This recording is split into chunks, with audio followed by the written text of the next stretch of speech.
अस्सलामु अलैकुम।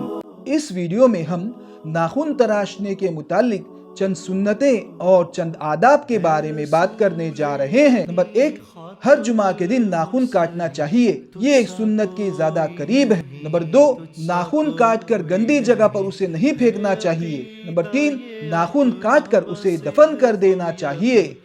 नाखून काटने का सुन्नत तरीका ये है, पहले दाएं हाथ की शहादत की उंगली से शुरू करना चाहिए और छोटी उंगली तक काटना चाहिए। फिर बाएं हाथ की छोटी उंगली से शुरू करना चाहिए और अंगूठी तक काटना चाहिए। फिर आखिर में सीधे हाथ के अंगूठे के नाखून काटना चाहिए। पैर के नाखून काटने की तरतीब ये होगी कि पहले दाएं पैर की छोटी उंगली से शुरुआत की जाए और अंगूठे तक लगातार काटा जाए। फिर बाएं पैर के अंगूठे से शुरू करना है और छोटी उंगली तक नाखून काटना है। उम्मीद है कि इंशाअल्लाह हम इन बताई गई सुन्नतों पर अमल करेंगे और दूसरों तक भी ये सुन्नतें पहुंचाएंगे। जज़ाकुमुल्लाहु ताला अहसनल जज़ा।